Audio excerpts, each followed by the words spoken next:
Mental health na Aruba é problema hobby sério. Na onde de mais que aia e meio, 2 aia, doutor nan de casa e diretor nan de respaldo tá bate na porta de nos ministros nan de Holanda para pedir ajuda. Ajuda para nos pacientes nan, menor nan de idade, paciente nan adulto jovem, que logra cometer suicídio. Para Kiko não está em espera de word ajudar. Não nota quis para estar depressivo, não nota quis para estar tem esquizofrenia. E agora que para falta de conhecimento, para falta de capacidade de botim, agora que respaldo está aí assumir esta ser a porta para o departamento de paciente internar. O que também passa que o paciente com esquizofrenia, sua casata traga, tem que pagar hipoteca, pagar água, corrente e comida. So eu também driara. Tenho que ir à escola.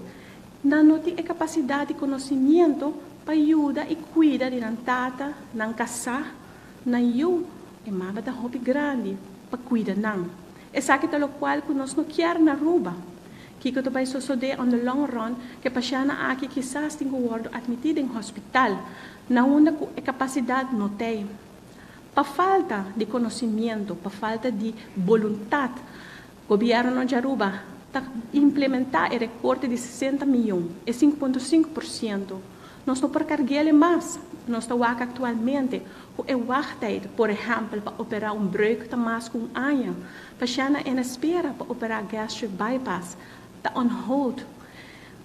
E paciente aqui está morrendo em espera de uma cirurgia. Então, agora que se o governo não resolve o problema de 60 milhões e stop de queda invertir 40 milhões de bijdrage do governo para a AZV, a nós, nossa família também é problemática, também sente a consequência.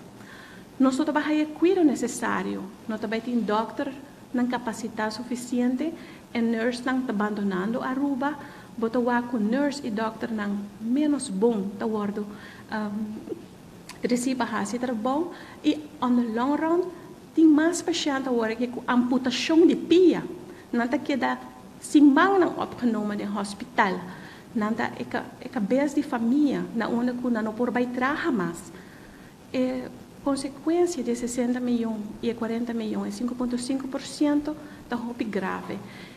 A solução está fácil, a solução está sacar 60 milhões de outro ministério, não de salubridade. Duna back é 60 milhões e 5,5%, passina por Duna é hospital e IMSAM e outro departamento não suficiente placa para pôr invertir em boa saúde, para boa hernia poder operar, para boa família que sofre de depressão por poder ajudar e não me guarda aia. Pueblo de Aruba lá arriba. Mas se o governo estava sério, tudo isso aqui não está sucedendo.